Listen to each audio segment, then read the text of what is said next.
Assalamualaikum warahmatullahi wabarakatuh. Perkenalkan, nama saya Rinaldi. Saya mahasiswa Universitas Negeri Medan, Fakultas Ekonomi jurusan Manajemen B 2019. Jadi di video kali ini saya akan menjelaskan tentang perkembangan teknologi komputer dan informasi digital. Sebelum lanjut ke videonya, untuk teman-teman jangan lupa like, komen, dan subscribe, karena subscribe itu gratis, guys.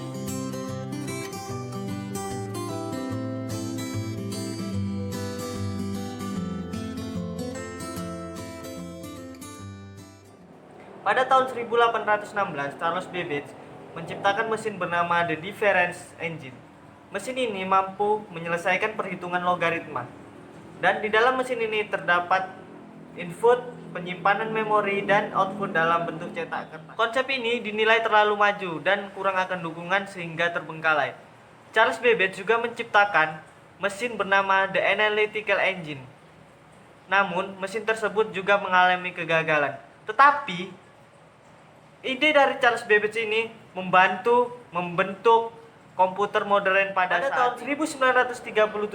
Ilmuwan Howard Aiken dan Grace Hopper memperkenalkan mesin elektromagnetik yang diberi nama Mach 1. Setelah tahun 1940, terciptalah komputer generasi pertama yang diberi nama ENIAC yang diciptakan oleh Dr. John McLeany dan J. Presper pada tahun 1946.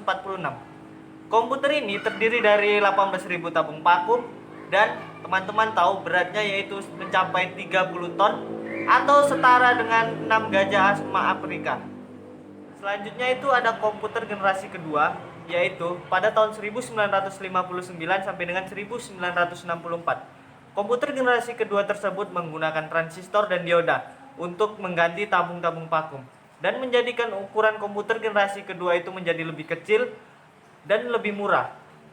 Pada tahun 1964, terciptalah komputer bernama DEC PDP-8, yaitu untuk menghitung data-data perniagaan pada saat itu. Selanjutnya itu ada komputer generasi ketiga, yaitu pada tahun 1964 sampai dengan tahun awal 80-an, di mana chip telah menggantikan transistor.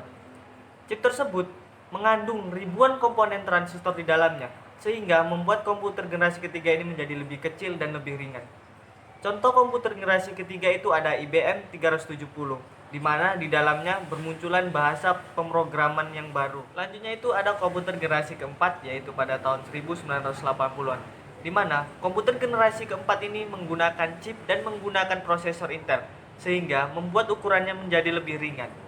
Komputer generasi keempat ini mempunyai memori penyimpanan yang lebih besar dan mempunyai bahasa pemrograman mikroskop. Selanjutnya itu ada komputer generasi kelima, yaitu pada masa sekarang dan masa yang akan datang nanti. Komputer generasi kelima ini mempunyai banyak unit pemproses untuk menyelesaikan beberapa tugas dalam waktu yang sama. Di dalam komputer generasi kelima ini terdapat memori penyimpanan yang besar dan mempunyai CPU yang bekerja seperti otak manusia. Contoh dari komputer generasi kelima itu ada notebook, ada laptop, dan ada ultrabook. Selanjutnya ada perkembangan teknologi informasi. Perkembangan teknologi informasi dibagi menjadi 4 era. Yang pertama, era komputerisasi. Yang kedua, era teknologi informasi. Yang ketiga, era manajemen perubahan. Dan yang terakhir ada era globalisasi informasi. Yang pertama itu ada era komputerisasi, yaitu pada periode 1960-an ketika komputer dan mainframe diperkenalkan oleh perusahaan IBM ke dalam dunia industri. Pemakaian komputer pada masa itu digunakan untuk efisiensi kerja. Selanjutnya itu ada era teknologi informasi. Pada awal tahun 1970-an, PC atau personal komputer mulai diperkenalkan untuk menggantikan mini komputer. Kegunaan komputer pada masa ini tidak hanya untuk meningkatkan efisiensi kerja, namun untuk mendorong terjadinya kerja yang lebih efektif. Selanjutnya itu ada era manajemen perubahan.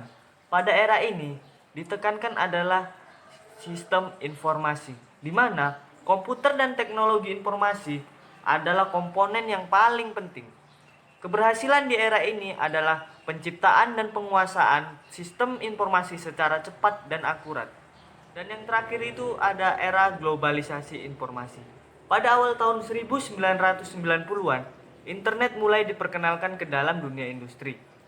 Penerapan teknologi seperti LAN, One, global net, intranet, internet, dan eksternet semakin hari semakin merata dan membudaya di masyarakat. Sekian dulu materi yang dapat saya jelaskan. Kurang lebihnya saya mohon maaf. Wabillahi taufiq wal hidayah. Wassalamualaikum warahmatullahi wabarakatuh. Bye bye.